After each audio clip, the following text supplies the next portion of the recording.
digne de louange, tu es digne de gloire. Ô Père, reçois l'honneur et la gloire.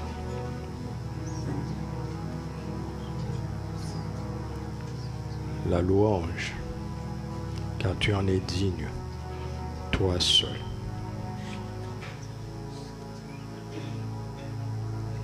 Nous bénissons ton saint nom, le nom de Jésus-Christ.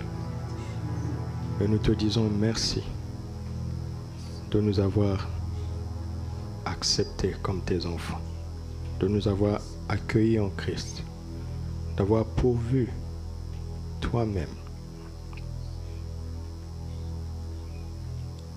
pour qu'aujourd'hui nous soyons appelés enfants de Dieu. Merci de nous avoir donné ton esprit qui vit en nous, qui habite en nous. Merci de nous avoir donné les saintes écritures par lesquelles tu nous parles, tu nous éclaires, tu nous conduis. Merci pour ce temps. Louange, gloire et honneur à toi, et ouvre notre entendement pour que nous puissions entendre, comprendre ta voix au travers de ta parole et l'accepter avec foi et le pratiquer.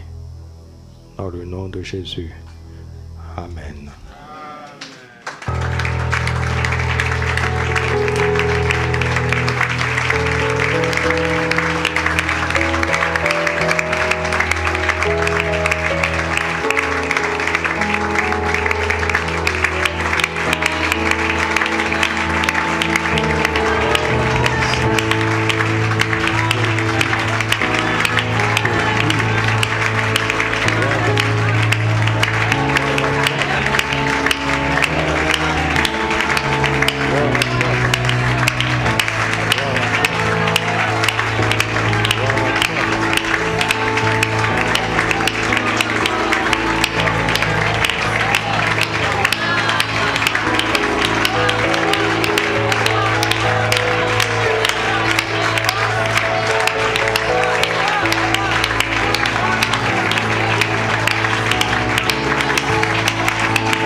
Jésus, notre Seigneur. Amen. Asseyons-nous dans sa présence. Nous donnons gloire à Dieu notre Père. Alléluia.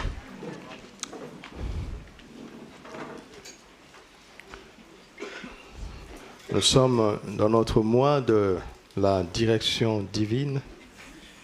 Je voudrais encourager tous ceux qui nous suivent en ligne dans le tabernacle où vous êtes. Ne vous dites pas que c'est en vain que je parle à ceux qui sont à la lumière, parce que ceux qui sont dans d'autres villes, ils n'ont pas ce problème, que ce soit à lumière ou à sagesse. Si le jeudi je suis dans un tabernacle et pas dans l'autre, ne vous dites pas que j'aurais mieux fait de rester à la maison. Parce que la communion fraternelle, la grâce qu'il y a dans la communion fraternelle, tu ne l'auras pas chez toi. À moins qu'il y en ait qui n'aient pas le choix. Ceux qui nous suivent, qui sont seuls dans leur ville, parce qu'il y a quelques cas comme ça, lui, il aura cette grâce parce que Dieu comprend. Dieu connaît son contexte. Et ayez le même zèle quand je suis à la lumière et que je ne suis pas ici, ou vice-versa. Ayez le même zèle. Soyez heureux de suivre la parole de Dieu ensemble. Et le mercredi aussi, on s'organise pour suivre ensemble. Le samedi matin, on s'organise pour méditer et suivre, méditons ensemble en famille. Alors là, vous n'avez pas dit Amen. Voilà. C'est très important. Tout seul, ce n'est pas la même chose. Ce n'est pas la même chose, à moins qu'on n'ait pas le choix dans ces moments-là. Je rappelle encore que nos frères de la communication qui font un bon travail, ça leur prend beaucoup de temps, ils se consacrent à cela et nous devons honorer le temps qu'ils donnent, le travail qu'ils font. Quand on vient vous interviewer à la fin d'une réunion pour dire à chaud ce que vous avez reçu, ne vous esquivez pas. Faites-le avec joie. Ils ont été mandatés par nous. Hein? C'est par une autorisation de l'Église qu'ils le font et ça va édifier beaucoup de gens. En commençant par vous-même. Alléluia. Alléluia.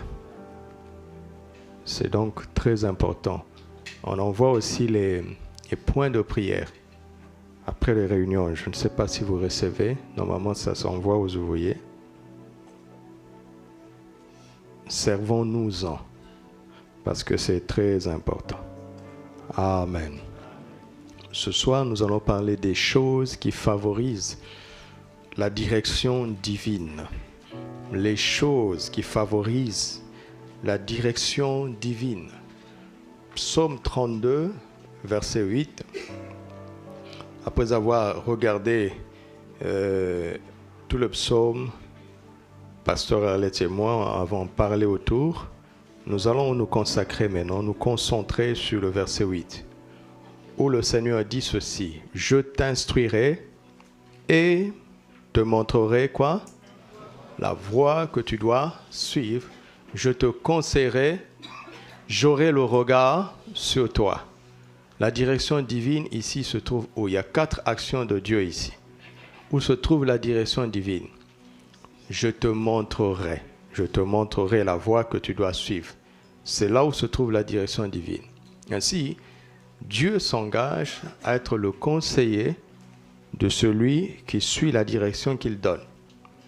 Quand Dieu dit « je te montrerai la voie que tu dois suivre », si tu le suis, sur la route, il sera ton conseiller. On verra avec le temps, si Dieu le veut, ce n'est pas parce que Dieu te dit « va là-bas » que tout ira bien. Il y aura des difficultés, il y aura des obstacles. Mais comment réagir pendant ces difficultés-là? Écouter son conseil. On ne sait pas seulement la direction. J'ai saisi là où je dois aller, ce que je dois faire. Il ne faut pas se déconnecter de lui.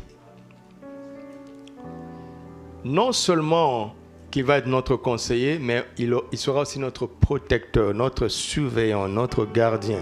Il dit, j'aurai le regard sur toi. Je veillerai sur toi. C'est ce qu'il est en train de dire. Quand je te donne ma direction, je serai moi-même ton conseiller et je veillerai moi-même sur toi. Mais avant de dire que je te montrerai la voie que tu dois suivre, il dit, je t'instruirai et je te montrerai. Et je te montrerai. Ça me touche beaucoup. Ça me touche beaucoup. Autrement dit, celui qui ne reçoit pas l'instruction du Seigneur ne se disqualifie pour la direction divine. Parce que dans ce passage, c'est une conséquence. Il dit « et », n'est-ce pas? Je t'instruirai et je te montrerai la voie que tu dois suivre. Je t'instruirai et je te montrerai. Si l'instruction ne t'intéresse pas, Dieu ne va pas te diriger non plus. Il ne va pas te conduire non plus. Pourquoi? Parce que même s'il te montre la voie que tu dois suivre, si tu ne respectes pas l'instruction, tu ne tiendras pas compte de la direction. L'instruction est donc très importante. Très importante. Et le chemin de cette instruction se trouve dans 2 Timothée 3, verset 16. Toute écriture est inspirée de Dieu, mais utile, 1, pour enseigner, 2, pour convaincre, 3, pour corriger, 4, pour instruire dans la justice. Alléluia. Cette instruction est là. Cette instruction est là. Qu'est-ce que Dieu attend pour instruire quelqu'un? Il commence d'abord par enseigner. Dieu commence toujours par nous enseigner. Et l'enseignement n'est pas là pour nous remplir de connaissances. Non, l'enseignement est là pour révéler notre ignorance, pour révéler nos faiblesses, pour nous convaincre, pour nous convaincre qu'on avait tort ici, c'est Dieu qui avait raison. Alléluia. Et lorsqu'on est convaincu, Dieu nous corrige. Ben, si tu es convaincu et que tu ne changes pas de voie, à quoi ça sert? C'est seulement quand on accepte la correction de Dieu qu'on devient propre pour recevoir l'instruction. Celui qui n'accepte pas la correction, ce n'est pas la peine de lui donner des instructions. Il va les rejeter.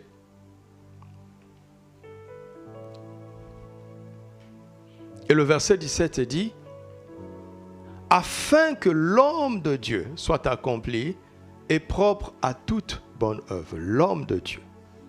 Là, on entre dans la maturité. Là. On entre dans la maturité. Hébreux 12 nous montre que Dieu corrige les enfants qu'il aime.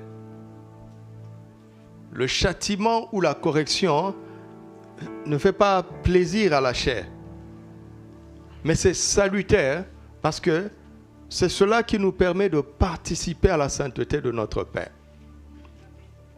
Nos pères nous châtiaient pour peu de jours comme ils le trouvaient bon, mais Dieu nous châtie pour notre bien, pour notre bien. Il nous corrige pour notre bien. Et dans quel but? Afin que nous participions à sa sainteté. Un enfant qu'on ne corrige pas sera un enfant gâté. Il sera rebelle à Dieu, il sera un problème pour lui-même, il sera un problème pour les autres, il sera un problème pour la société. Il n'y a rien de bon dans une personne mal éduquée. Il finit par devenir un problème. Et quand on ne corrige pas ses enfants, ça veut dire qu'on ne les aime pas. On ne les aime pas. Mais Dieu nous aime. Alléluia. Dieu n'est pas notre grand-père. Il est notre Père. Il n'est pas notre papy. Il n'y a pas de papy Jéhovah. Il est notre Père. Il nous châtie, il nous corrige parce qu'il nous aime. Et la correction va nous préparer à l'instruction. Et l'instruction va nous préparer à la direction. Alléluia. À la direction divine. Je t'instruirai et je te montrerai la voie que tu dois suivre. Je t'instruirai et je te montrerai la voie que tu dois suivre. Je t'instruirai et je te montrerai la voie que tu dois suivre. L'instruction, ce n'est pas la direction divine, mais c'est ce qui précède et qui qualifie à la direction divine. Mais ce n'est pas la direction divine. L'enseignement non plus n'est pas la direction divine. Alléluia. Être bien enseigné, c'est la base. Mais cela ne suffit pas. Qu'est-ce qu'on fait des enseignements? Est-ce qu'on se laisse convaincre par la parole de Dieu? Est-ce qu'on se laisse convaincre par le Saint-Esprit? Est-ce qu'on se laisse convaincre par les parents spirituels, les pasteurs qui nous enseignent? Ils ne sont pas nos collègues. Ils ont de l'avance sur nous. C'est pour cela qu'ils nous enseignent. Est-ce qu'on conteste l'enseignement parce que nous aussi on croit savoir? C'est là où se trouve le choc.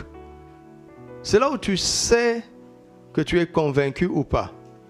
Dans les raisonnements qui jaillissent de toi quand tu entends l'enseignement. Si ce sont de faux raisonnements, rejette-les.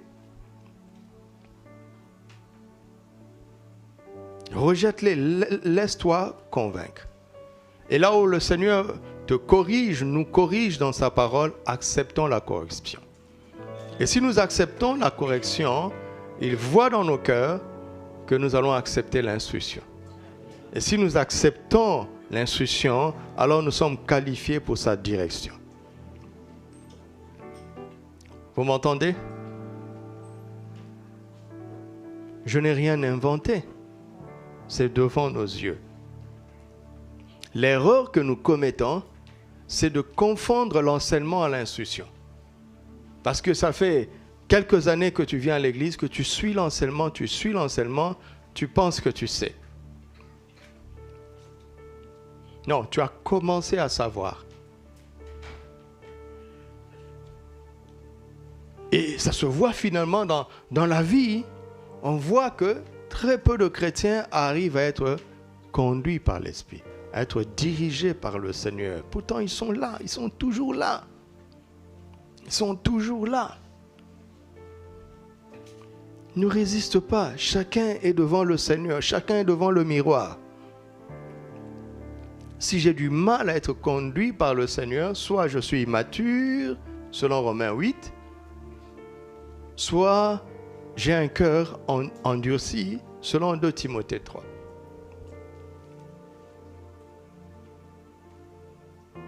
Alors, je me tiens dans la présence de Dieu et je viens humblement m'exposer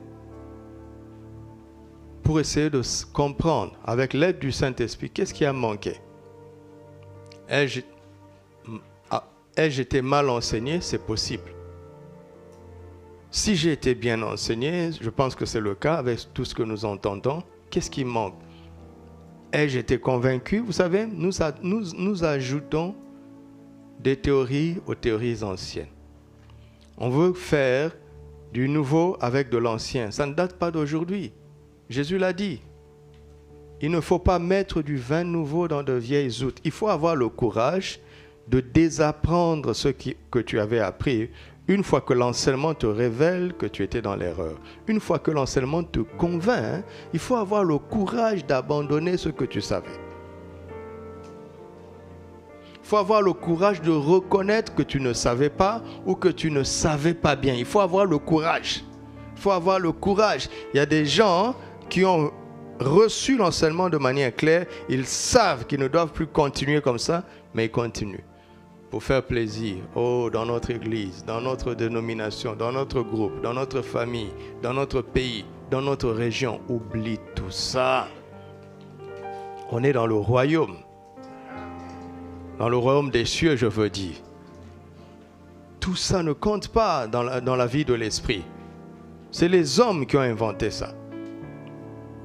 Et à la fin, chacun se tiendra seul devant le Seigneur. Même l'église locale ne sera pas avec toi. Même dans un couple, le mari rendra compte pour lui-même, la femme rendra compte pour lui-même.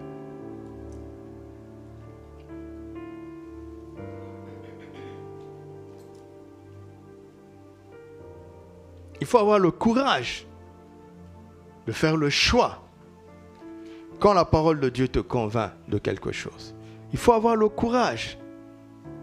Tout le monde ne sera pas d'accord avec toi. Tout le monde ne t'acclamera pas. Mais ça c'est pas ça qui compte. Ce n'est pas ça qui compte.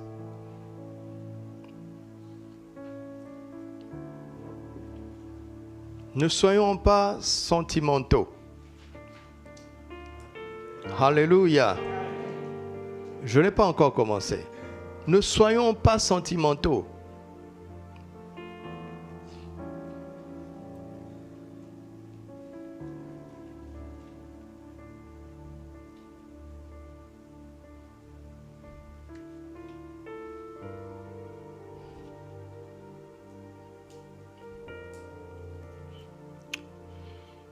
Quelle est la différence entre l'enseignement et l'instruction?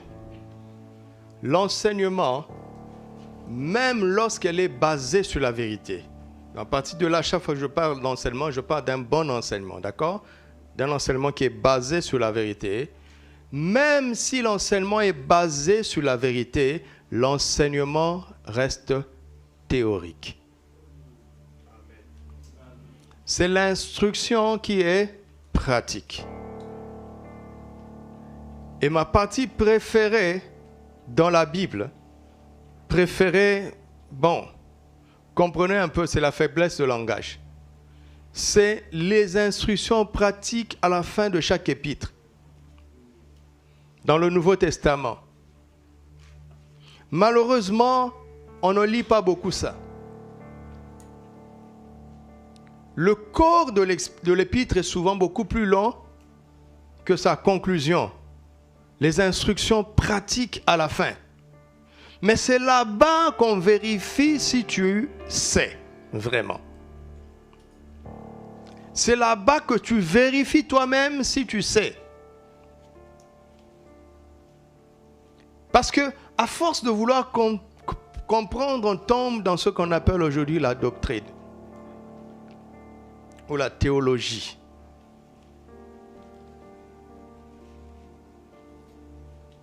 C'est bien d'avoir une assise théorique. Une bonne assise théorique est fondamentale.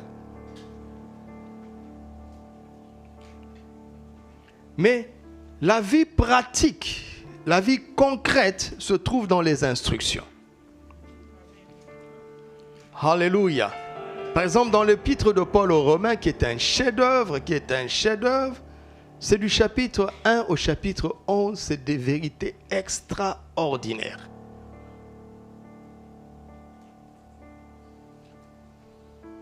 Mais la pratique, c'est à partir du chapitre 12. Certaines Bibles appellent ça des exhortations pratiques. À partir d'aujourd'hui, appelons ça des instructions. Ce sont des instructions. C'est là où Dieu nous attend pour pouvoir nous diriger.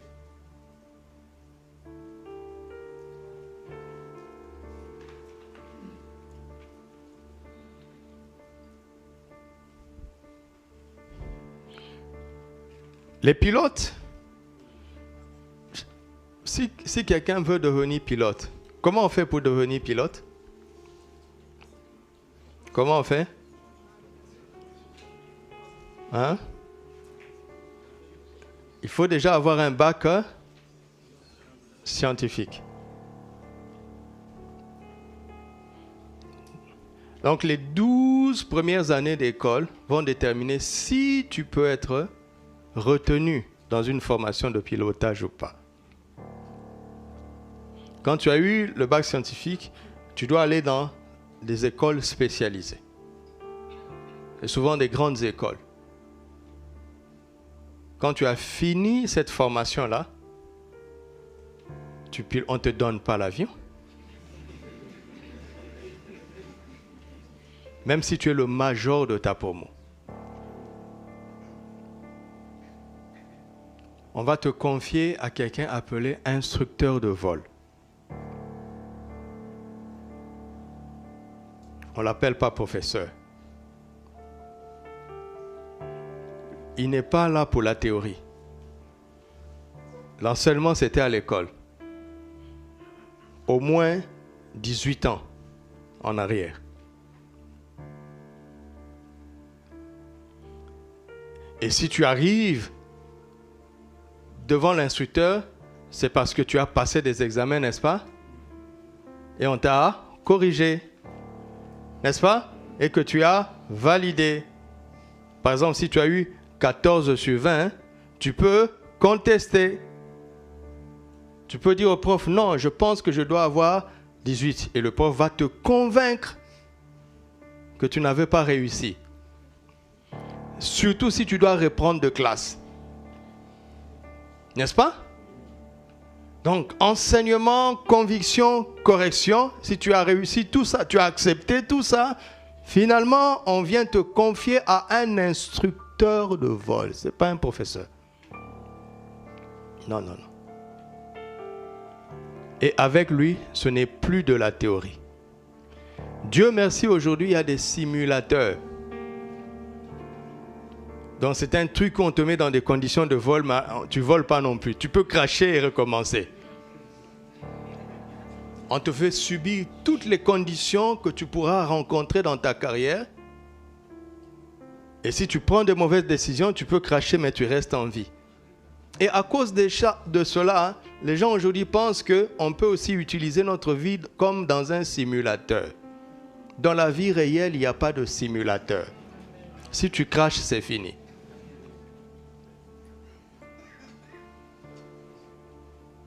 Vous entendez?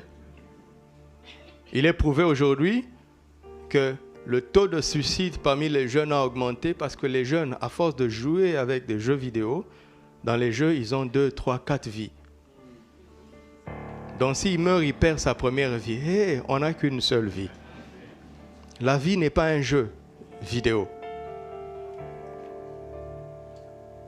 Quand tu vas sortir d'ici tout à l'heure, dans 1 heure, tu vas dans la vie réelle. La soirée d'aujourd'hui, tu ne l'auras pas 2 fois.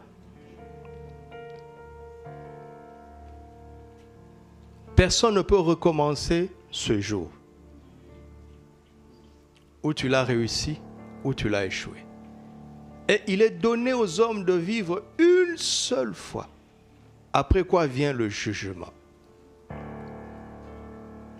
Personne n'a 2 vies.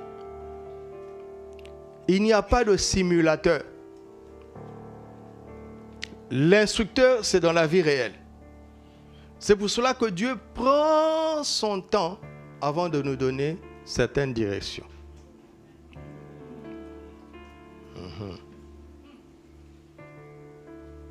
Donc l'instructeur t'apprend maintenant à piloter réellement.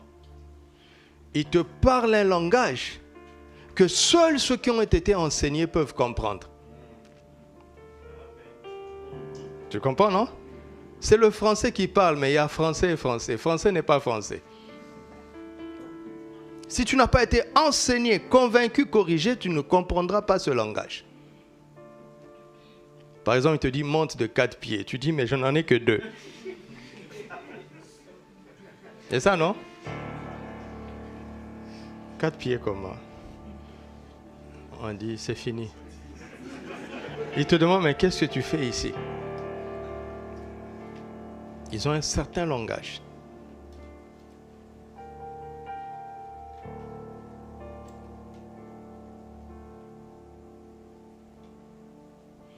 Maintenant, quand tu as réussi l'instruction, tu es capable de piloter l'avion, n'importe quel avion, n'est-ce pas?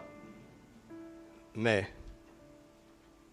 voici, la compagnie aérienne t'a embauché Tu as validé tout. Tu es crédible. Mais tu ne fais rien tant qu'on ne t'a pas dit où tu dois aller. C'est ça la direction divine.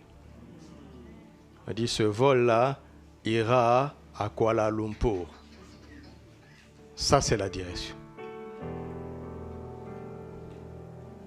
Vous comprenez?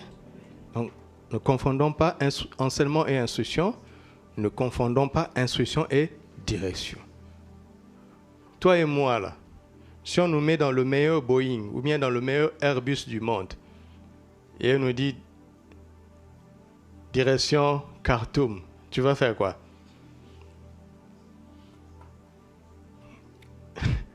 Il n'y a que des boutons devant toi.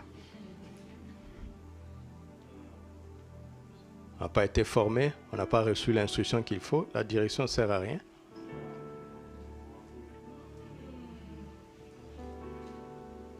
Et voici les enfants de Dieu qui vont jeûner 3 jours à sec pour une direction divine. Même si Dieu te la donne, tu vas piloter comment?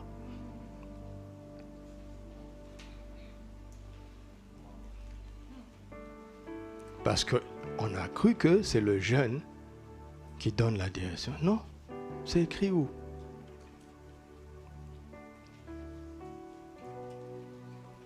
Le jeûne est pour moi, pour me résoudre mes problèmes devant Dieu et pour me préparer devant lui. Mais si je ne suis pas passé de l'enseignement à l'instruction, même si je jeûne 49 jours, ça ne change rien. Le jeûne est utile, mais pas pour ça. D'accord? D'accord.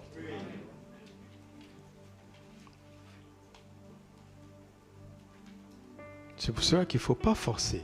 On ne force pas avec le Seigneur.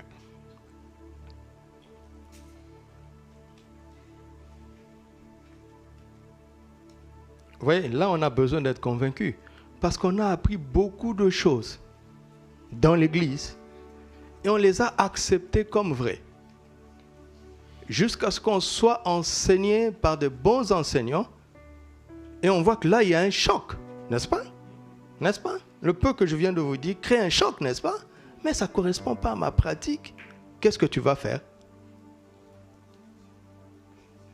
C'est le défi de la conviction. Qu'est-ce que tu vas faire? Tu peux rejeter.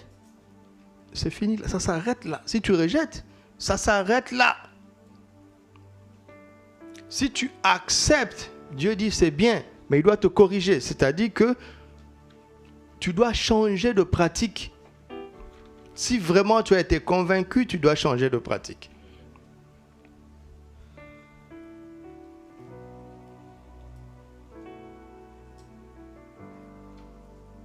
À chaque fois que Dieu a réussi à nous diriger, ça a été le succès. N'est-ce pas? Dans chacun d'entre nous. Partout où nous échouons, c'est parce que nous avons pris notre propre initiative. Dieu ne peut pas te diriger pour que tu échoues. C'est pas possible.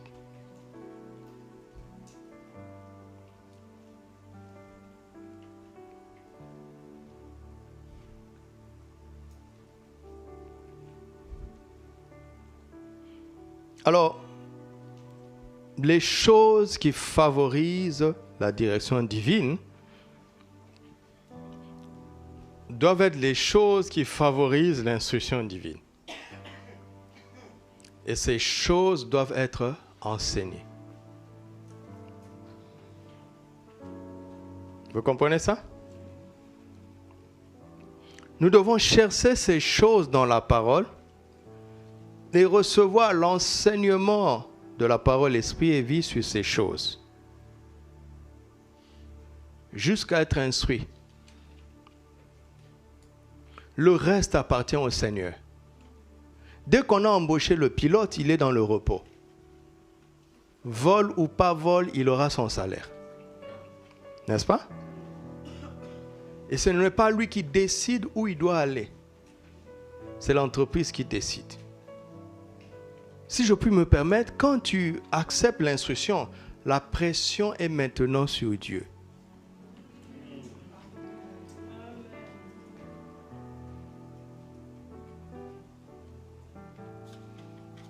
C'est lui qui devient responsable de te montrer la voie que tu dois suivre. Dans le psaume 32, nulle part David a prié pour que Dieu le dirige. Il a résolu son problème du péché. Et pendant sa prière, qu'on appellerait aujourd'hui la prière de repentance, de confession de péché et de repentance, parce que si on veut appliquer ça aujourd'hui, il y a la confession de péché. Il dit, tant que je me suis tué, mes os se consumaient. Il dit, je t'ai fait connaître mon péché. J'ai avoué mes transgressions. Si nous confessons nos péchés, il est fidèle et juste pour nous pardonner toute iniquité.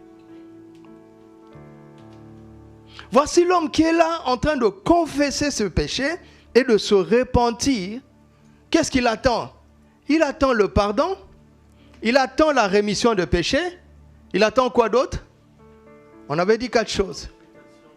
Il attend que Dieu ne lui impute pas ses péchés. Il attend quoi? Que Dieu efface la fraude de son esprit. Que Dieu enlève la peine de son péché. Parce que le péché peut être pardonné, mais la peine peut rester. C'est tout ce que lui, il attend. Et quand il a obtenu ça, subitement, le Saint-Esprit entre en scène et Dieu commence à parler. Du verset 1 au verset 7, c'est David qui parle. Au verset 8, c'est Dieu qui commence à parler. Je t'instruirai, je te montrerai la voie que tu dois suivre. Mais Seigneur, je n'ai pas demandé de direction.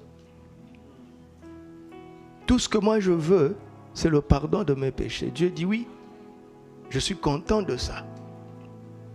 Ça, c'est ce que tu veux. Moi aussi, je veux te diriger. Amen. Alléluia. Il n'a pas demandé ça. Quand est-ce que Abraham a prié pour lui dire, fais de moi le père de la foi? Quand est-ce que David a prié pour dire, donne-moi l'onction royale? Quand est-ce que Paul a prié pour dire, fais de moi l'apôtre des païens? Quand est-ce que Pierre a prié pour dire, fais de moi un pêcheur d'hommes?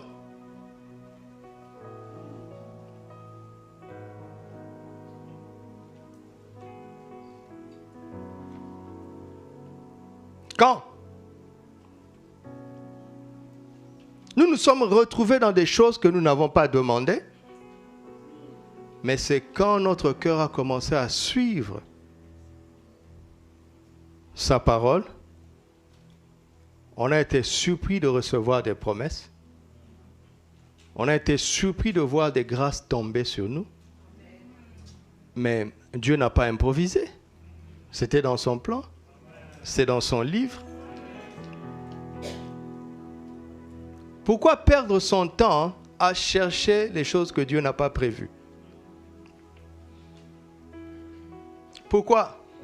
La direction divine, ce n'est pas pour notre volonté.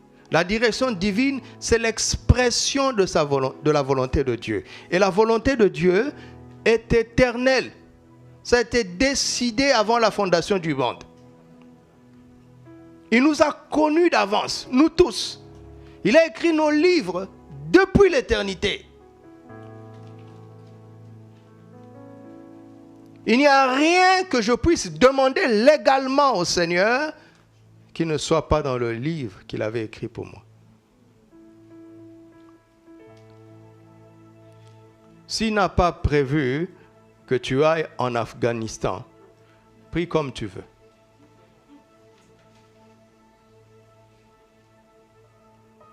Mais l'homme peut y aller par lui-même. C'est ça le problème. Et c'est là la cause de tous les accidents que malheureusement les enfants de Dieu connaissent.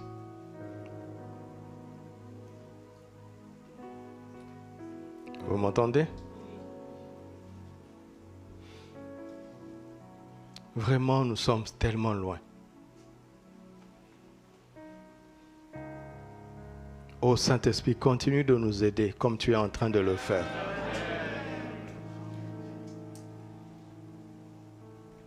Quand j'entends ce que papa enseigne et que je relis, parfois je relis seulement les versets qu'il a cités. Avant de revoir l'enseignement, parfois je relis seulement les versets. Je dis, hé, Seigneur, qui nous a appris ce qui se trouve dans notre tête?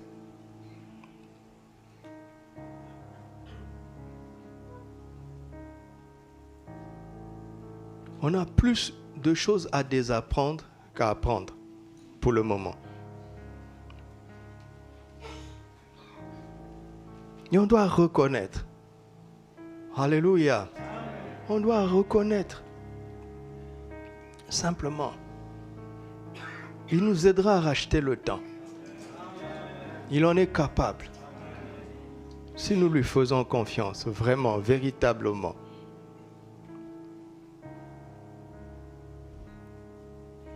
Alors, ma démarche ce soir, comme j'entraîne mon esprit quotidiennement dans le sens positif, ma démarche pour parler des choses qui favorisent la direction divine va regarder aux obstacles.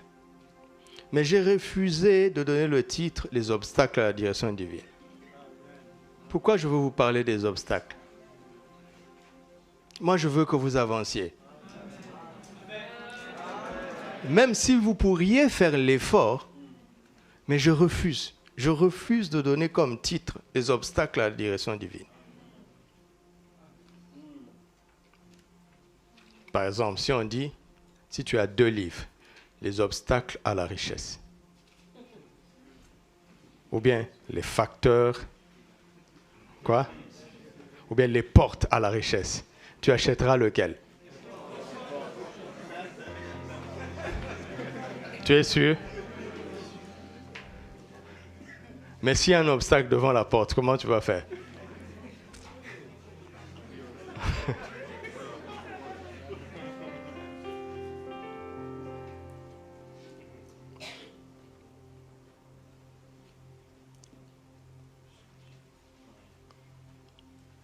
Parce que nous ne sommes pas naïfs, nous allons partir des obstacles pour voir les choses qui favorisent. OK? On peut commencer? Dis à ton frère, on va commencer. Serre ta ceinture, on va décoller.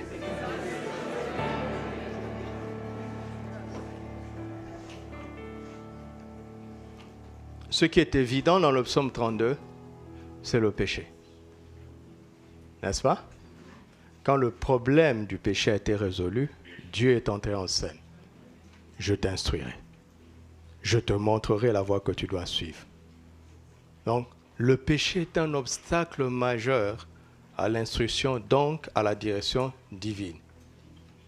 Et la chose qui favorise, c'est quoi? Le contraire du péché, c'est quoi? Répondez, répondez, c'est utile. Je vais vous entendre. La sainteté, quoi d'autre? La repentance, quoi d'autre? Hein? La droiture, répondez. Envoyez. Envoyez. L'obéissance, envoyez. La soumission. Voilà. Toutes vos réponses ont considéré le péché en tant qu'acte.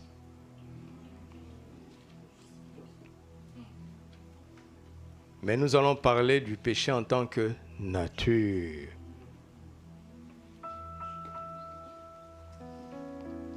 Nature. Dieu ne dirige pas une personne qui n'est pas née de nouveau.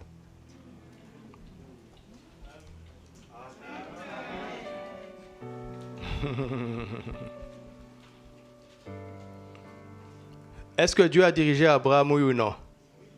Abraham n'a pas péché? Si. Mais quand il a pris le chemin de la foi, c'était bon pour Dieu.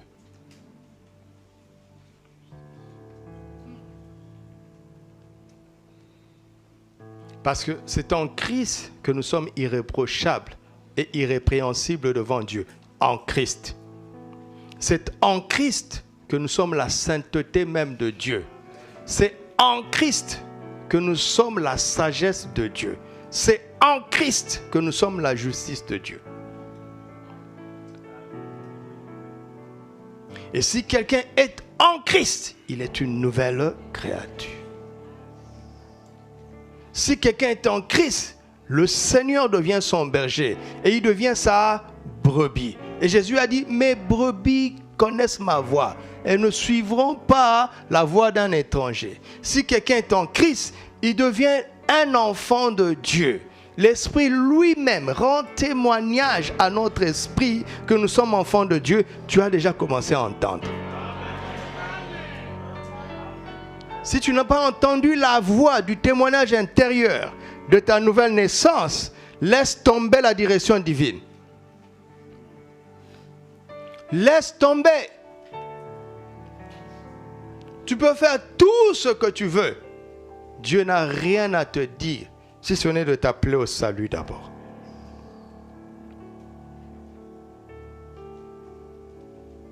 Donc nous parlons du péché en tant que nature. Du péché en tant que style de vie. Du péché en tant que prédisposition d'esprit. C'est pour cela que David parle de ne plus avoir de fraude dans son esprit. Parce que c'est la fraude intérieure qui se manifeste à l'extérieur.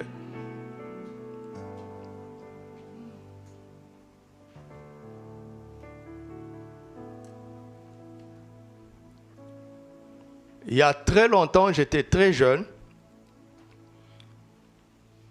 Un monsieur vraiment respectable dans la société devait rendre service à quelqu'un et moi, je devais être l'expéditeur des documents.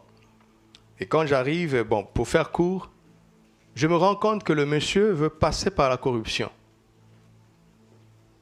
Une personne responsable. Je lui ai dit, papa, mais c'est la corruption, non? Il m'a dit, répète, tu as dit quoi? J'ai dit, c'est la corruption, non? Puisque c'était un document envoyé, ça avait affaire avec les Belges. J'ai dit, c'est la corruption, non? Il m'a dit, répète. J'ai dit, c'est la corruption, non? Il m'a dit, répète. J'ai répété. Et puis il me regarde, il dit, petit, le mot corruption là, c'est en lingala ou bien en français? J'ai tout compris en même temps. Ils veulent vous faire croire que la corruption c'est en Afrique. S'il n'y en avait pas là-bas, il n'y aurait pas ce mot dans leur langue.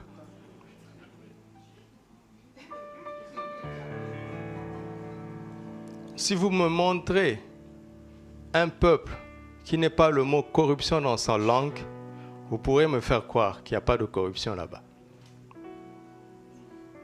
Le fait qu'il y ait le mot dans leur langue veut dire qu'il y a la pratique, il y a la mentalité, il y a la pensée, il y a la culture, et il y a la nature.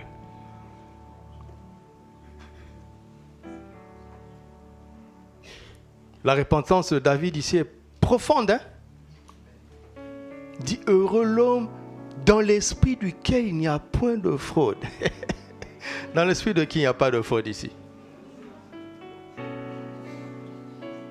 Hein? Donc tous ici là, vous n'êtes pas nés de nouveau. Et ce mari-là vient prêcher, il faut un évangéliste. Là, il faut un évangéliste. Ils ne sont pas nés de nouveau. Vous allez me dire si comment, si comment. S'il y a la fraude dans votre esprit, vous irez en enfer. Même si votre casier judiciaire humain est vierge.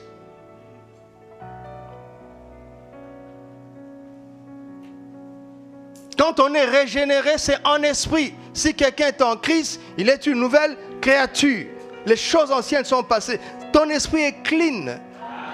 Tout neuf. Le mot nouveau là, c'est neuf. Tout neuf. Pas 8 ou 10, hein. 9.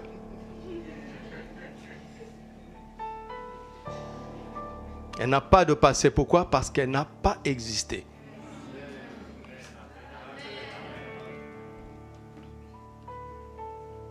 Il n'y a pas de fraude dans mon esprit grâce à Christ.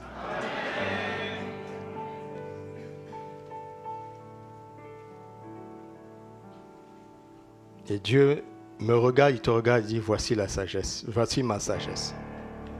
Voici ma justice. Voici ma sainteté. Vous voyez? Donc la première chose, c'est la vie nouvelle en Christ. La vie nouvelle. L'obstacle, c'est le péché au singulier. Le péché en tant que nature. En tant que nature. Jean 1, 21, quand Jean-Baptiste a vu Jésus, il dit, voici l'agneau de Dieu qui fait quoi? Qui ôte le péché. 29. Au singulier. Au singulier, mes amis. Le salaire du péché, c'est la mort. Ce n'est pas les actes, c'est la nature de péché. Et c'est quoi ce péché? C'est quoi ce péché? Jean 16. Commençons au verset 7. Cependant, je vous dis la vérité, il vous est avantageux que je m'en aille, car si je ne m'en vais pas, le consolateur ne viendra pas vers vous. Mais si je m'en vais, je vous l'enverrai. Et quand il sera venu, il convaincra le monde en ce qui concerne le péché, la justice et le jugement. En ce qui concerne le péché, pourquoi? Parce qu'ils ont volé. Parce qu'ils ont menti, parce qu'ils ont tué, dit laissez ça à Moïse. Le péché, c'est de ne pas croire en Jésus. Dieu a prédestiné toute l'humanité à être irréprochable et irrépréhensible devant lui. En qui? En Christ. Avant même le péché d'Adam, Dieu avait déjà prévu. Adam était neutre. Adam aurait eu besoin d'avoir la révélation de Christ et de croire, lui aussi. Puisque l'agneau de Dieu a été immolé avant la fondation du monde. Adam aurait eu besoin de croire en Jésus. Parce que pour être regardé comme justice, sagesse, sainteté, irréprochable devant Dieu, il faut être en Christ. Ça n'a rien à voir avec les actes que l'on commet. C'est une question de position devant Dieu. Et il y a une seule position, il y a une seule porte, il y a un seul nom, il y a un seul chemin. C'est Jésus.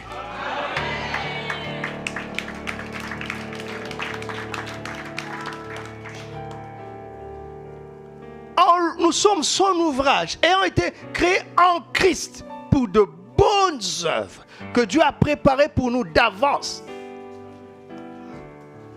afin que nous les pratiquions. Prenons un humain sans péché. S'il ne croit pas en Christ, il va vivre une vie vaine. Parce qu'il va faire des choses qui n'ont rien à voir avec le programme de Dieu. Parce que c'est en Christ. Qu'est-ce que nous devons être fiers d'être en Christ?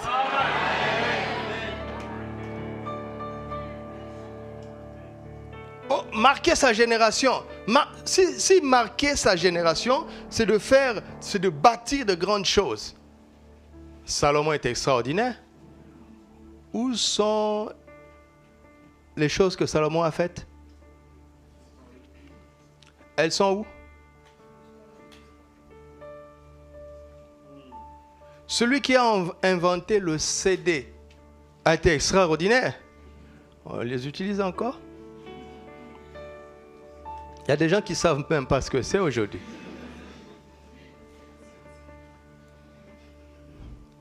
Pour nos enfants aujourd'hui, un téléphone est tactile.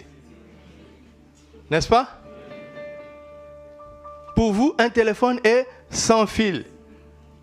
Alors qu'à l'époque, il fallait tourner comme ça. Alors, on tourne comme ça. Vous ne connaissez pas ça, hein? Vous avez vu ça dans les films.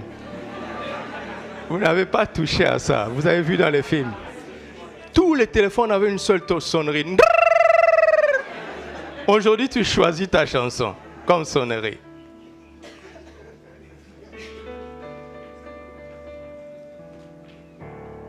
Si Jésus ne revient pas 50 ans plus tard, mais on aura honte de tout ça, les gens vont commencer à regarder et dire, mais il s'habillait bizarrement, hein?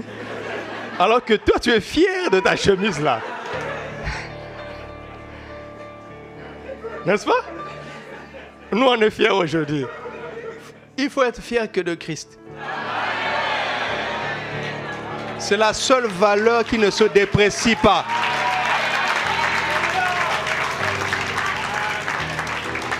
Il ne se déprécie pas. Il ne se modernise pas.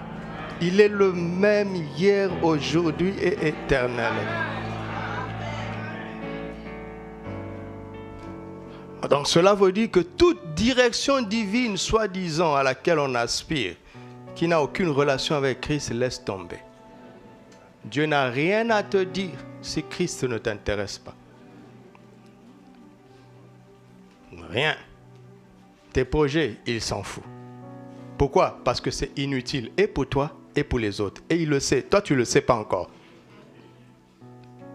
Ce n'est pas de la méchanceté, hein? Il sait que c'est inutile. Mais toi, tu ne le sais pas encore. Vous comprenez? La chose par excellence qui favorise la direction divine, c'est la vie nouvelle en Christ. Alléluia. N'est-ce pas merveilleux? Merci Seigneur Jésus. Alléluia. La deuxième chose, on le voit à travers l'obstacle appelé inquiétude. Matthieu chapitre 6, versets 31 à 34. Tant qu'on sera sur terre, je parlerai de ce verset. Ne vous inquiétez donc point. Ne dites pas que mangerons-nous, que boirons-nous, de quoi serons-nous vêtus. Car toutes ces choses, ce sont les païens qui les recherchent. Votre Père céleste sait que vous en avez besoin. Cherchez premièrement, et toutes ces choses vous seront. Ne vous inquiétez donc pas, car le lendemain aura soin de. À chaque jour suffit quoi?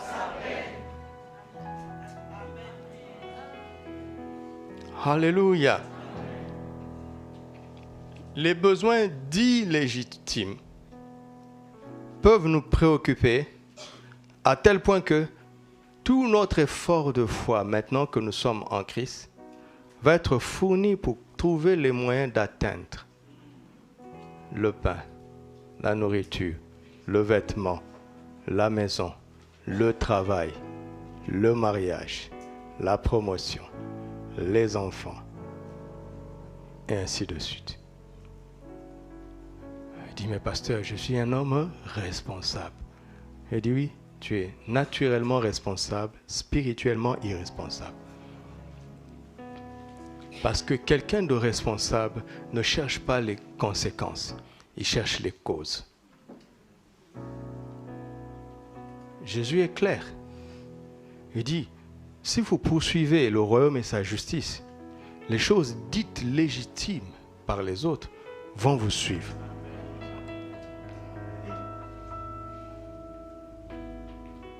J'attends un amen. Amen. Pourvu que ça vienne du cœur.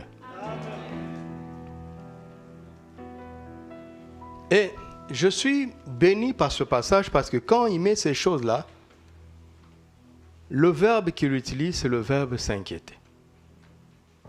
Le moteur pour atteindre ces choses, c'est l'inquiétude. Mais quand il s'agit de son royaume, le moteur n'est jamais l'inquiétude. Pourquoi? Parce que celui qui va nous aider, il est déjà disposé à nous révéler son royaume. Mais il n'est pas disposé à nous révéler les chemins du pain. Il dit, votre Père sait que vous en avez besoin avant que vous le lui... Votre Père, ce message s'adresse donc aux enfants de Dieu, ceux qui sont en Christ. Jésus a dit ça par anticipation. N'est-ce pas? Tu as validé la première porte, la nouvelle naissance. Il dit maintenant, papa, regarde. Qu'est-ce qui motive ta vie? Si ce sont ces choses, tu vas devoir être motivé par l'inquiétude. Parce que l'esprit qui t'a fait dire que tu es enfant de Dieu, ça ne l'intéresse pas. C'est parce que tu es en contradiction avec lui que tu t'inquiètes.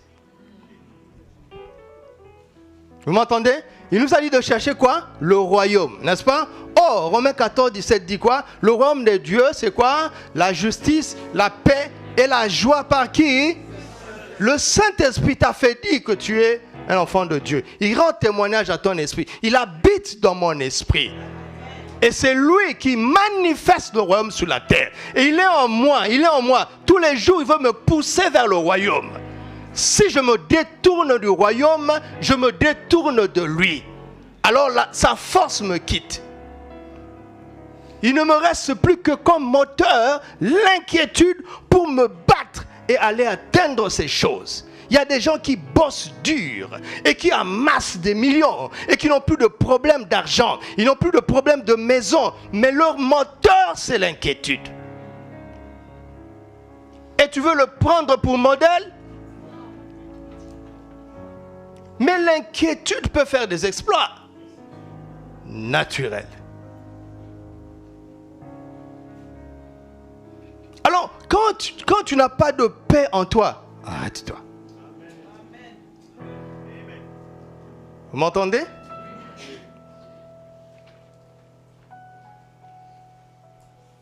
Nous avons failli connaître une situation tragique. Vous le saurez bientôt. Mais je n'ai pas été troublé.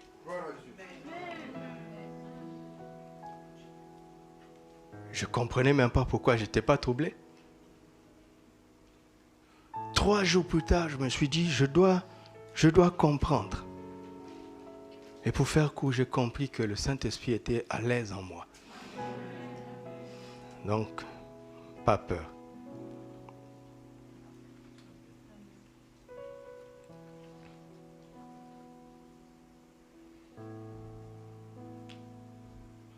Si ce désir vient de l'esprit, tu n'auras pas besoin d'être motivé par l'inquiétude. Mais tu auras une force pour poursuivre et atteindre qui ne vient pas de toi. Et le Saint-Esprit t'envoie dans cette direction parce qu'il sait que cette direction, c'est ce que le Père a prévu pour toi. Et en même temps, c'est là où se trouve la provision. Accessoirement.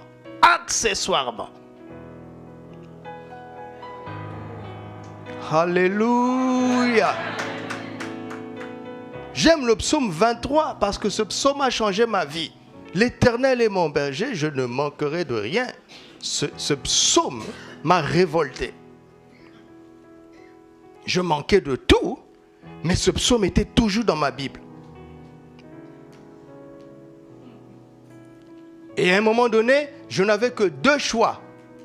Où je suis, où l'Éternel est mon berger, ou il ne l'est pas. Parce que je manque de tout. Mais je ne pouvais pas douter que je suis une brebis du Seigneur. Je ne pouvais pas douter qu'il est mon berger. Alors un jour, j'ai décidé de me laisser enseigner. Je voulais comprendre. C'était un rendez-vous divin. Et l'Esprit a commencé à m'enseigner. Et il m'a convaincu, et il m'a corrigé, et je suis là aujourd'hui. Il me dit, qu'est-ce que j'ai promis? Lis, je commence à lire. Il me fait reposer dans le verbe pâturage. Je réagis, où sont les verbes pâturage ici? Il me dirige près des eaux paisibles. Je dis, où sont les eaux paisibles? Il dit, tu ne m'as pas compris. Je ne t'ai pas promis les verts pâturages. Je t'ai promis le repos. Je ne t'ai pas promis les eaux paisibles. Je t'ai promis la direction.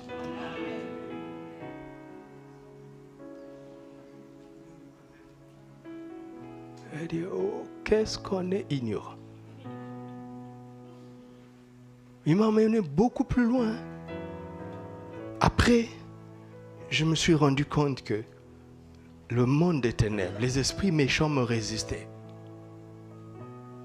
Il dit, mais avec toutes ces armes, comment est-ce qu'ils me résistent? Même chose. Là, je fais un grand écart. Hein. J'ai sauté des années. Du psaume 23 à Ephésiens 10, c'est plusieurs années. Il dit, mais je t'ai donné les armes, mes propres armes. D'abord, je lisais, mais je ne comprenais pas que c'est les propres armes du Seigneur. Vous entendez ça? Revêtez-vous des armes de Dieu. Et toutes, j'ai dit, waouh! Face à Goliath, Saül a osé ça. Il a pris toute son armure royale et il l'a mis sur David. David a dit, c'est inadéquat.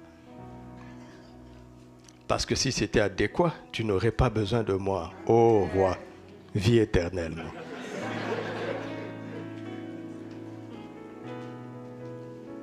Mais celui qui a vaincu Satan, il revient nous dire, prends mes armes. Et toutes. Et il m'a dit, cite, j'ai dit, le casque du salut, la ceinture de la vérité, l'épée de l'esprit, le bouclier de la foi, les chaussures, la cuirasse. Il dit, non, tu ne m'as pas compris.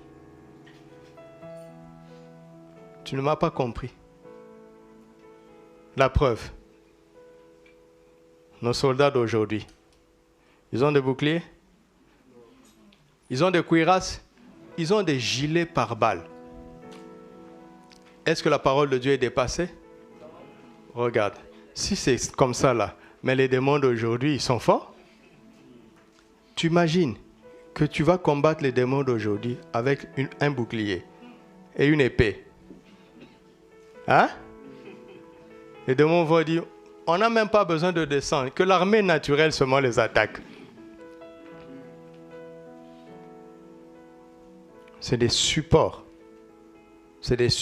Nous mettons notre attention sur les supports, sur l'emballage. D'accord?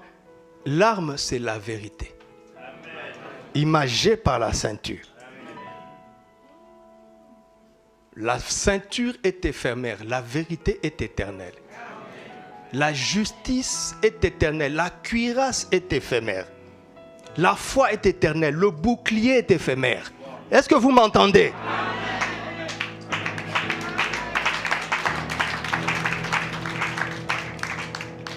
J'ai commencé à comprendre. Ah donc je m'intéresse au repos, je m'intéresse à la paix, je m'intéresse à la vérité, je m'intéresse à la justice, je m'intéresse à la foi, quel que soit le support.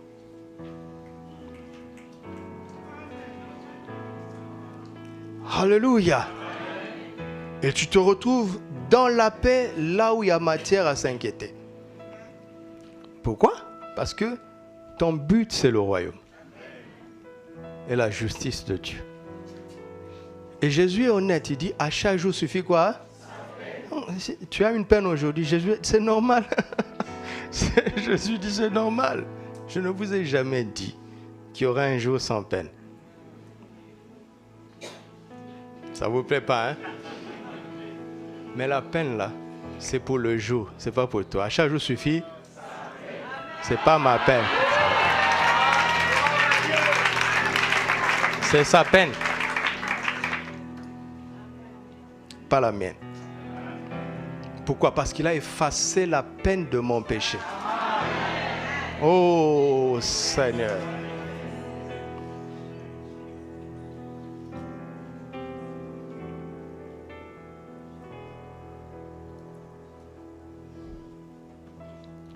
Donc la chose qui favorise ici, c'est la paix. La paix de Dieu. La paix avec Dieu. Amen. Dieu veut d'abord t'apaiser avant de te diriger. Si tu es troublé, il ne va pas te diriger.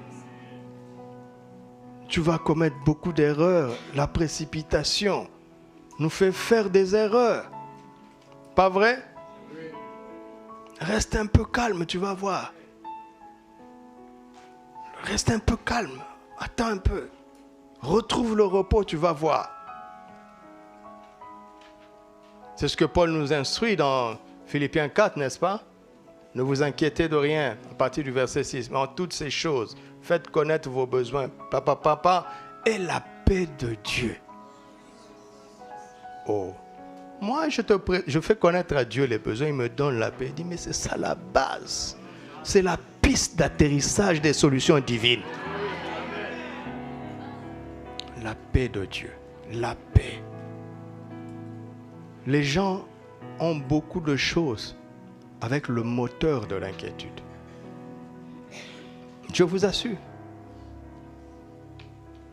Ils sont stressés. Ils ne dorment pas bien. Ils développent des maladies. Toi, tu vois seulement le matériel. Certains ont la conscience chargée. Pas tous, hein? Pas tous. Il y a des gens qui sont bénis vraiment dans la paix et dans la vérité. On n'est pas en train de faire l'apologie de la pauvreté ici. D'accord? Heureux les pauvres, car le royaume des cieux est à eux. Mais pas ça. Il n'a pas dit ça. Il n'a pas dit ça. Heureux ceux qui reconnaissent leur pauvreté spirituelle. Il n'a pas dit ça. Il s'est fait pauvre, de riche qu'il était, afin que par sa pauvreté, je devienne milliardaire. Hey! Hey! Ne dis pas amen. Si tu as 1 milliard, avec des besoins de 2 milliards, tu es pauvre. Si tu as 2000, avec des besoins de 1200, tu es riche. Ils ne veulent pas accepter ça. C'est pour ça que le premier acte de la prospérité matérielle, c'est le contentement. Le deuxième acte, c'est la réduction de tes dépenses.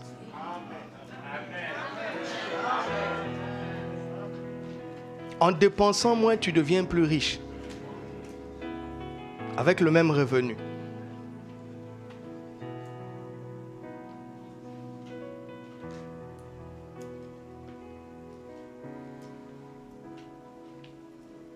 La paix. Alléluia. La paix de Dieu gardera nos cœurs et nos pensées en Christ. Et à partir du verset 8, tu entres dans un niveau de réflexion qui est extraordinaire. C'est là où tu deviens ingénieux. Alléluia. Et que tu trouves des inspirations. La direction divine se trouve là-bas. Quand tu es en paix. Amen. Amen. Dieu voit que ton esprit est fertile et que ton âme est fertile. Il va venir déposer une semence sous forme d'idée. Reçois ça au nom de Jésus. Mais si tu es troublé, les gens veulent des solutions toutes faites. Non. Va à Kérit. Là, j'ai ordonné au corbeau de te nourrir. Pas ici. Là. Va à Sarepta. Là. Ouais, il faut la direction divine. Mais si tu es troublé, quand il a été troublé plus tard, qu'est-ce qui restait? Lève-toi, mange. Il mange, il dort. Il fallait la restauration de l'âme pour qu'il ait la dernière direction divine de sa vie. Va, tu viendras Élie, tu viendras Élisée, tu viendras 2 autres rois. C'est là où il a constaté le niveau de son onction. Voici un homme dont l'onction ne suffit pour un grand prophète et 2 rois qui est en train de paniquer. Il ne savait pas. Il a eu une dernière direction divine. Il aurait pu continuer sa mission, Élie. Mais il a confessé, la mort vaut mieux que la vie. C'est sa bouche. Qu'est-ce que l'ennemi va faire? Il va nous mettre sous pression. Il va nous attaquer. Il va vouloir nous intimider. Il va vouloir nous terroriser. La panique ne doit plus être ton réflexe. Tu m'entends?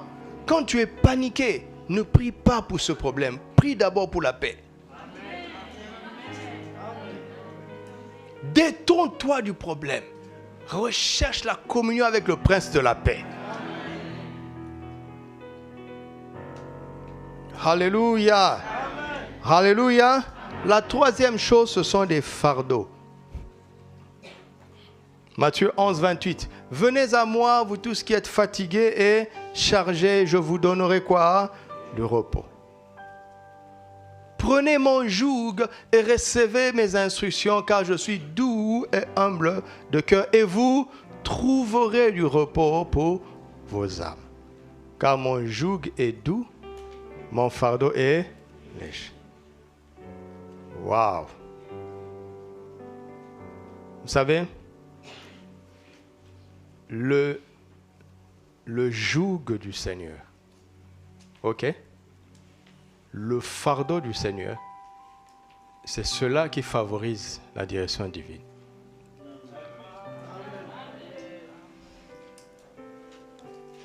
Mais les mots sont clairs, hein? Joug et fardeau. Sauf qu'il définit que son joug est doux et que son fardeau est léger. Il ne dit pas que c'est facile. Hein? Il n'a pas dit ça. Mais tout fardeau qui te fatigue et qui te charge ne vient pas de lui. N'oublie jamais que tu es son fils. D'accord?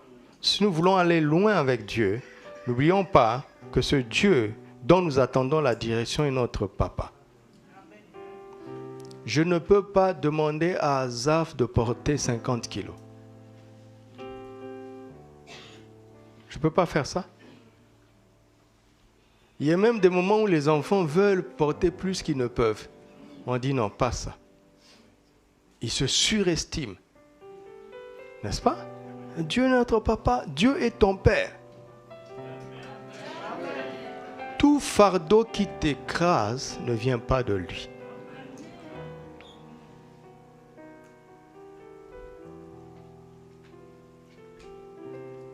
Tu es entré dans une chose que Dieu ne t'avait pas demandé. Je suis en train de parler à quelqu'un. Tu as pensé que c'était une direction divine. Regarde comment tu es dépassé. Regarde comment tu es écrasé. Ce n'est pas lui. Ce n'est pas lui.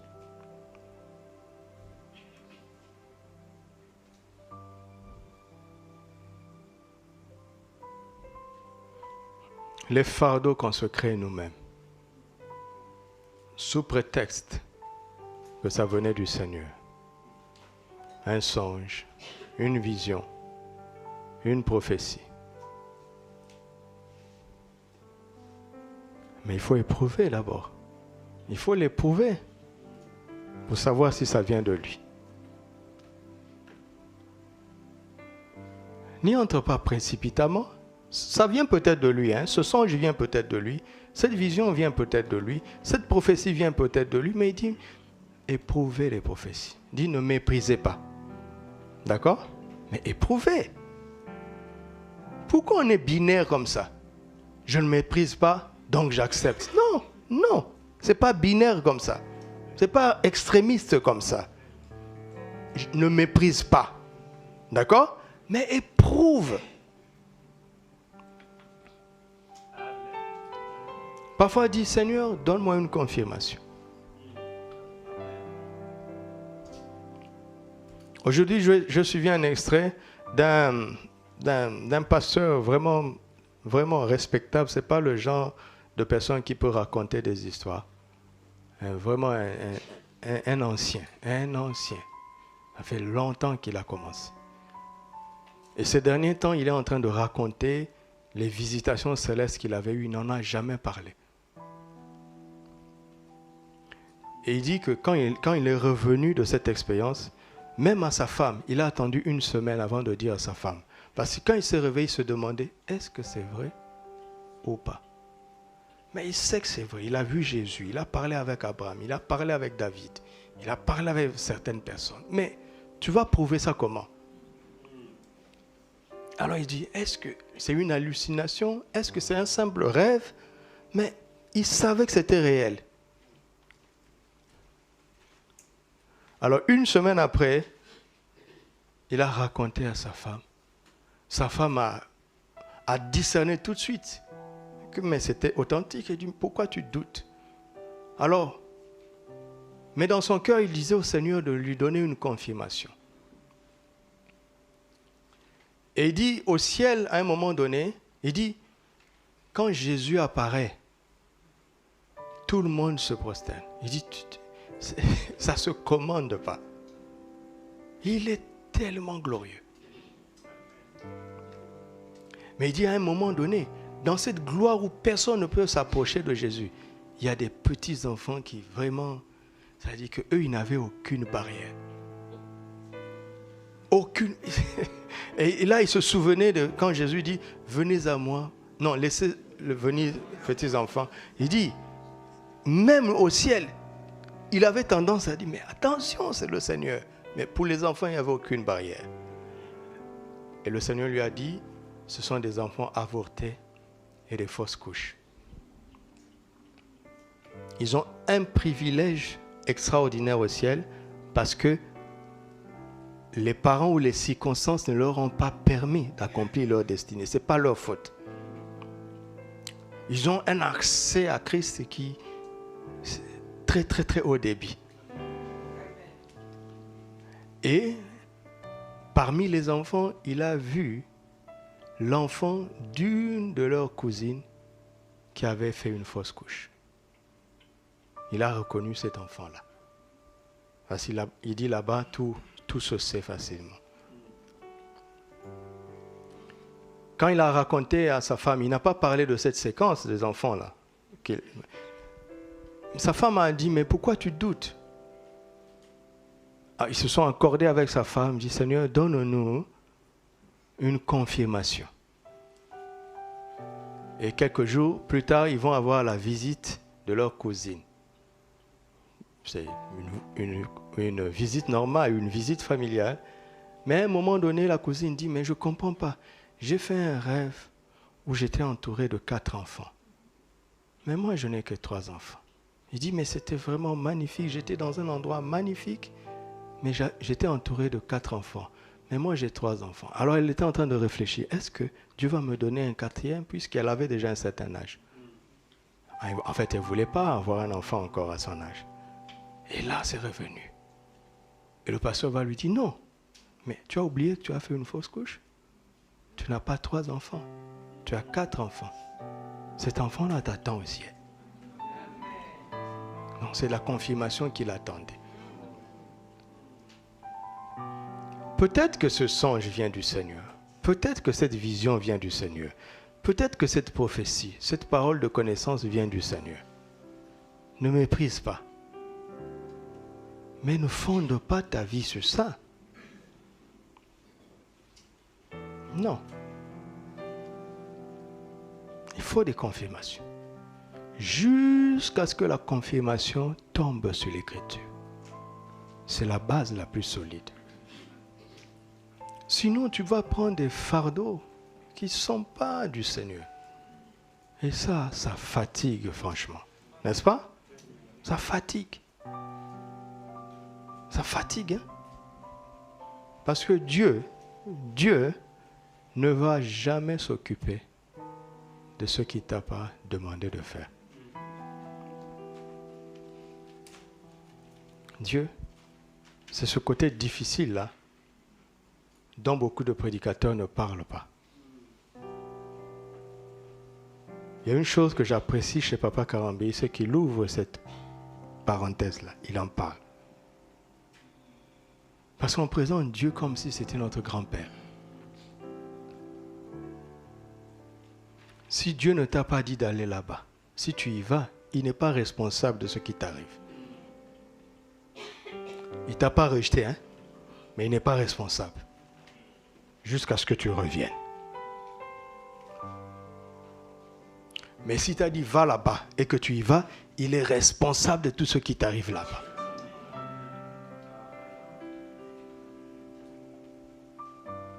Les fardeaux que nous mettons sur nous-mêmes. C'est ce que Jésus reproche aux pharisiens.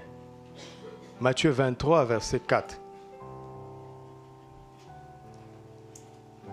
Ils lient des fardeaux pesants et les mettent sur les épaules des hommes, mais ils ne veulent pas les remuer du doigt. Ils posent des exigences auxquelles eux-mêmes ne se confrontent pas. C'est méchant. Le Seigneur n'est pas comme ça. Hein? Alléluia. Il n'est pas comme ça. Je ne suis pas en train de prétendre que ce qu'il va nous dire de faire sera facile. Si c'est facile, alors ça ne vient pas de Dieu. C'est facile pour lui, pas pour nous. Mais ça sera un joug sur nous. Mais c'est un joug doux. C'est un fardeau léger. Alléluia. Nous sommes allés, Pasteur Élie et moi, pendant 10 ans à Stade, il y a longtemps, pendant 10 ans, tous les jeudis, à tour de rôle. Il n'avait pas de voiture, je n'avais pas de voiture. Et il me disait souvent qu'il partait toujours fatigué. Il dormait dans le train. Combien de fois tu as dépassé même la gare? 3 fois. Parce qu'il est épuisé, il vient du boulot. Mais il revenait toujours. C'est ça, non? C'est ça le joug du Seigneur.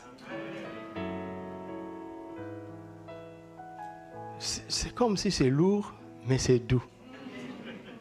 Hein? Et quand tu mets dans la bouche, c'est amer. Mais après 30 secondes, c'est mielleux. Pourquoi? Parce que ça vient de son caractère. Il est doux et humble de cœur. Alléluia. Alléluia. C'est cela. C'est cela. On va continuer. On va continuer jeudi prochain, Dieu voulant.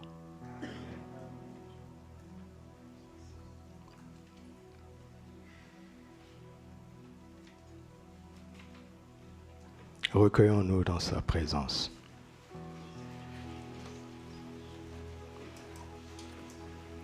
Tu es né de nouveau ou tu n'es pas né de nouveau. Le premier point nous concerne nous tous. Nous concerne nous tous. La première direction absolue que Dieu veut donner à toute l'humanité, c'est de pointer sur son Fils en tant que son agneau qui ôte le péché.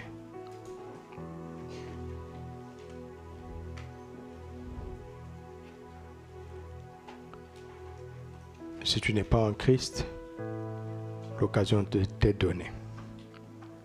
Tu ne peux pas vaincre le péché par tes mesures personnelles.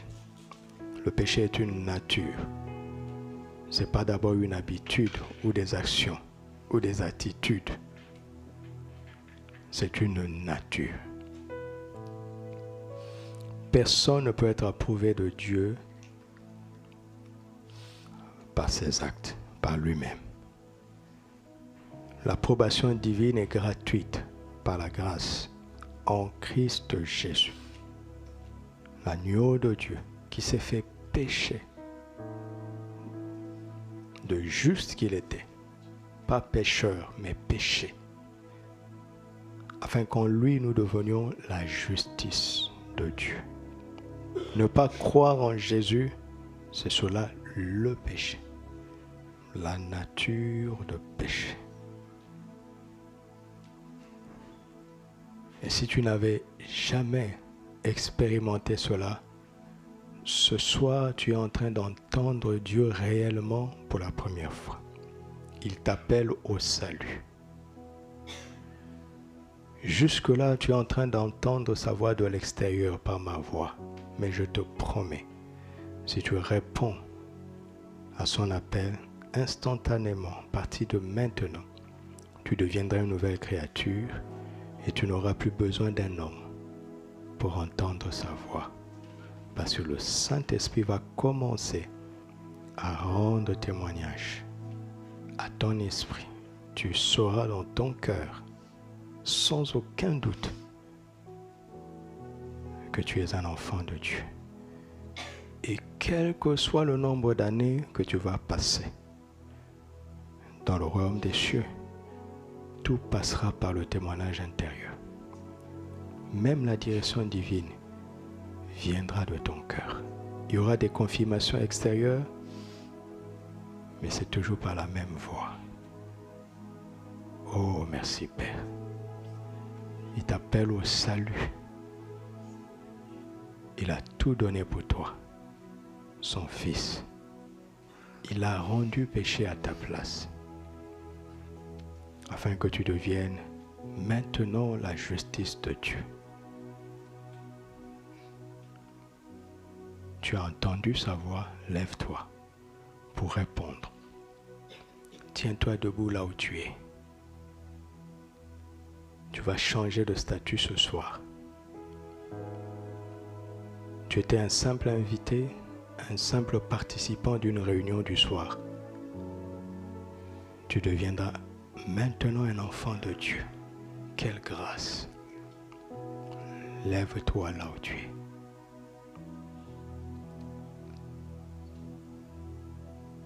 Partout où vous me suivez, lève-toi là où tu es. Merci Seigneur. Merci Seigneur. Et là où tu es, répète après moi ces simples paroles. Et après, on te conseillera mieux pour que tu comprennes mieux. Mais ta proclamation va être suffisante puisque tu t'es levé par la foi. Tu t'es levé par la foi. À ceux qui l'ont reçu, à ceux qui ont cru en son nom, comme c'est ton cas ce soir, la parole que tu as entendue te donne maintenant le pouvoir de devenir enfant de Dieu. Alors répète ces paroles. Oh Dieu, je te remercie de m'avoir attiré ici ce soir pour parler à mon cœur. Je te remercie de m'avoir enseigné, de m'avoir convaincu.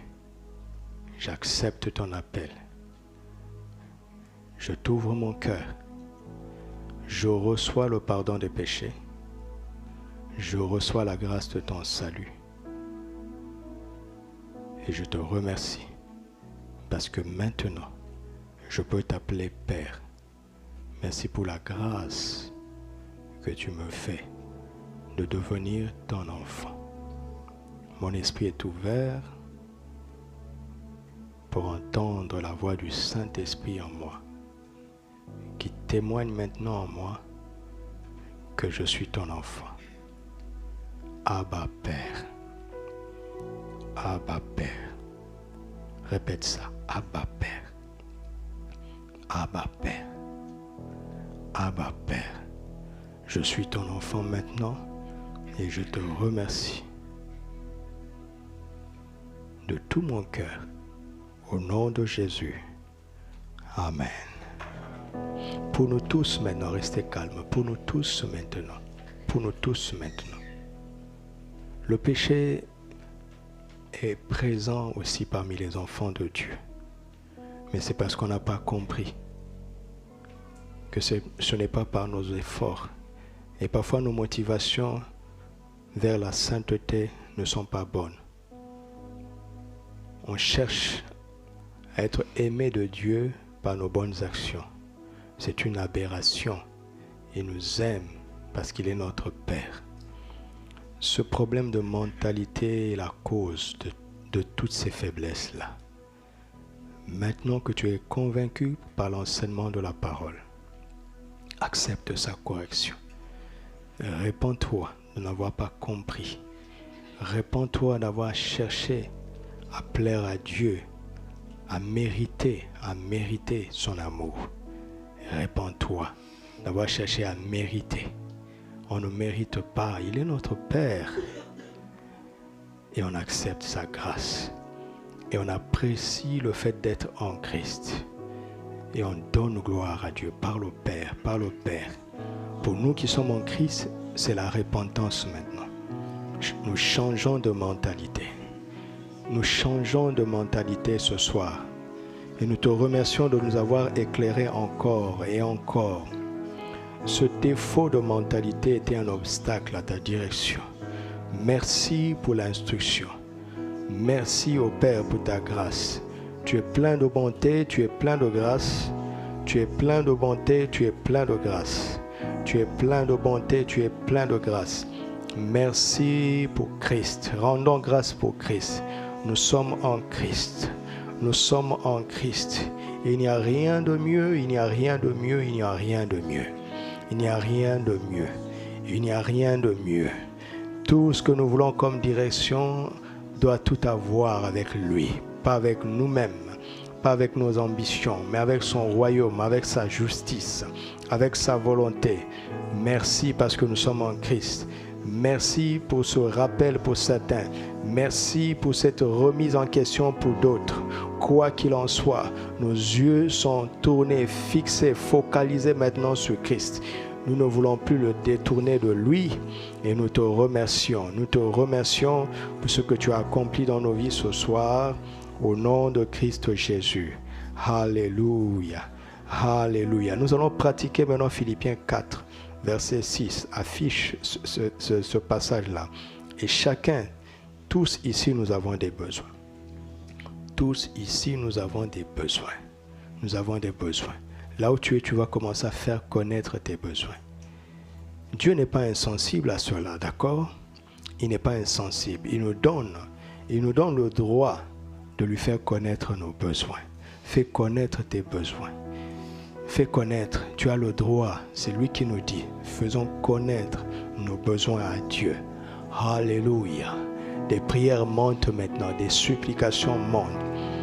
Elles seront couronnées des actions de grâce, mais que des prières et des supplications montent maintenant ce soir par rapport à nos besoins. Fais connaître tes besoins. Fais connaître tes besoins. Va au-delà du problème, va au-delà des manques. On discerne le besoin à travers ta situation et fais-le connaître à Dieu. Fais-les connaître à Dieu. Parlons au Seigneur, parle au Seigneur. Si tu n'as pas de besoin, tu peux te taire. Si tu n'as pas de besoin, tu peux te taire. Ceux qui ont des besoins comme moi parlent au Seigneur. Ils s'adressent à leur papa. Parlons à papa, pas seulement au Seigneur, mais à papa. Il est notre Père. Faisons-lui connaître nos besoins. Faisons connaître nos besoins à notre papa.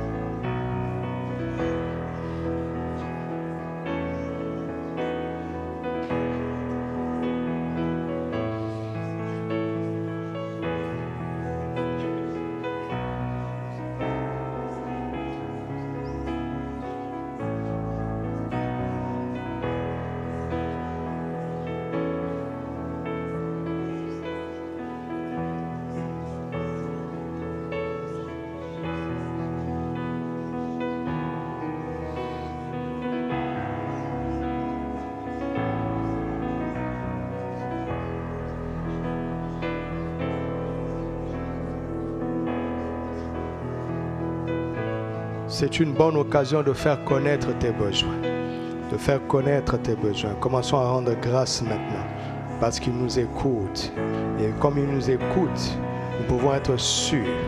Nous pouvons être sûrs qu'il prend soin de nous. Merci Papa pour ton oreille attentive à ton peuple. Merci pour la paix que tu donnes. Merci pour la paix que nous expérimentons maintenant. Merci pour la paix, merci pour la paix. Merci pour la paix dans le cœur.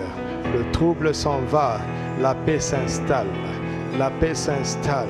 La paix s'installe. Elle nous donne les meilleures dispositions pour penser de la meilleure manière, pour penser avec toi, pour te laisser nous guider, nous répondre, nous inspirer. Oh, nous recevons l'inspiration. Nous recevons des bonnes idées qui viennent de toi. Nous recevons des bonnes imaginations qui viennent de toi. Nous recevons des bonnes visions qui viennent de toi et de toi seul. Car il n'y a plus de trouble dans nos âmes. Nous sommes apaisés, nous avons reçu ta paix. Et nous te remercions, nous te bénissons pour cela dans le nom de Christ Jésus. Nous allons prier ce soir. Chacun va déposer tout fardeau qui t'écrase. Dépose-les. Déposons nos fardeaux au pied du Seigneur. Dépose tes fardeaux. Dépose tes fardeaux. Déposons nos fardeaux. Il ne peut pas te donner les siens si tu es encore chargé. Le Seigneur a des fardeaux, des jougs à nous donner. Il a un joug doux et un fardeau léger à nous donner. Il n'improvise pas, ce sont des choses qu'il avait préparées depuis l'éternité. Mais il voit que nos épaules sont chargées, que nos pensées sont chargées, nos âmes sont chargées.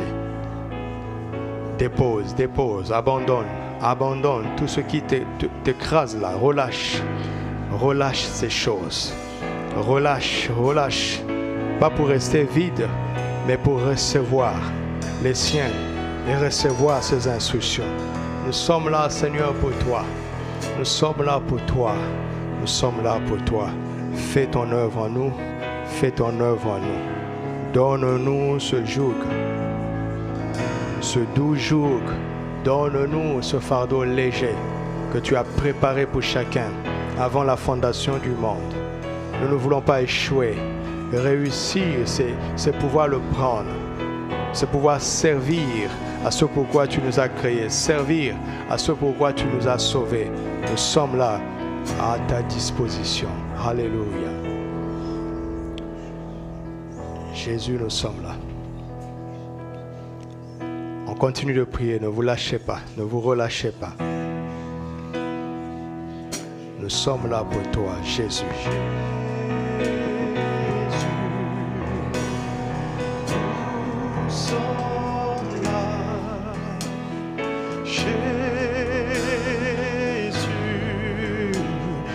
Nous sommes là, juste pour toi, oh Jésus-Christ. Nous sommes là. C'est une prière, hein? Jésus. Tu dois le chanter de tout ton cœur. Nous sommes là, oh Jésus. C'est une prière de consécration ce soir. Nous sommes là. Il donne ses instructions à ceux qui sont prêts Nous sommes là. à prendre son joug, à prendre son fardeau. Est-ce que tu es là pour lui? Jésus. Alléluia. Nous sommes là, oh Jésus. Nous sommes là, Seigneur. Nous le chantons par la foi. Nous le chantons parce que nous le voulons. Nous sommes là pour toi. Nous sommes là, Seigneur. Nous sommes là. Nous sommes là. Je suis là. Personnalise maintenant. Je suis là. Je suis là. Je suis là, Seigneur. Je suis là. Je suis là pour servir à ta volonté. Je suis là pour recevoir tes instructions. Je suis là pour recevoir ta direction. Je suis là pour recevoir tes instructions. Je suis là pour recevoir ta direction. Je suis là. Je suis là. De tout mon cœur, je suis là. De tout mon cœur, je suis là. De toute mon âme, je suis là. De toute mon âme, je suis là. De tout mon être, je suis là.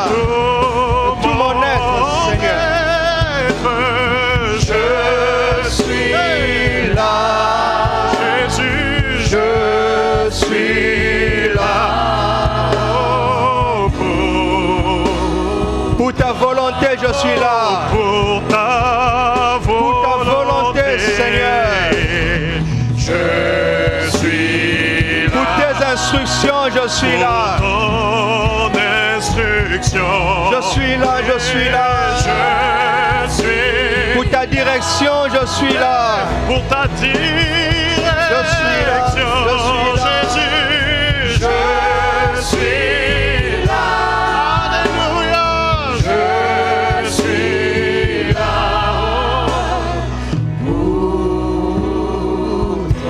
Prions en esprit maintenant. Chantez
Prions langue encore avec ferveur, encore avec ferveur.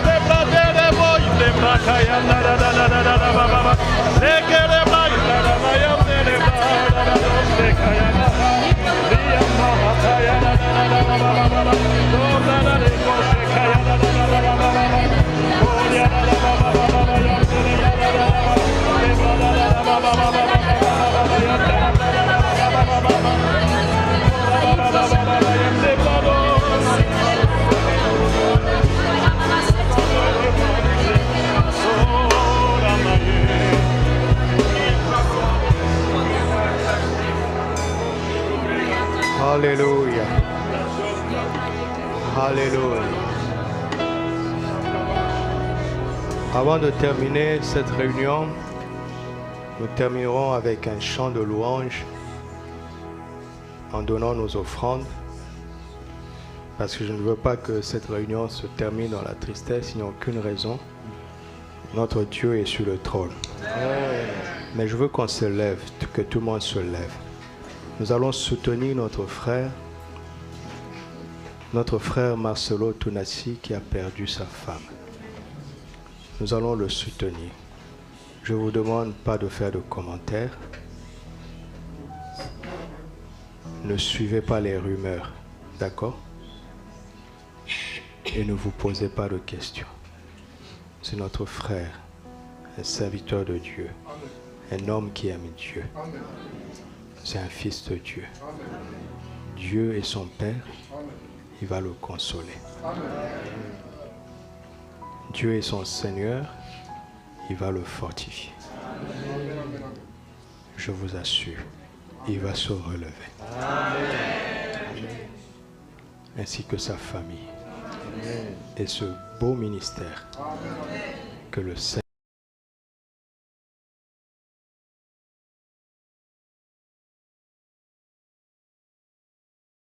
l'Église. Oshinta Kabre Setarako Shotorodobora. Ibarabaka Sayo Rate Tata. Montara la Gasheka.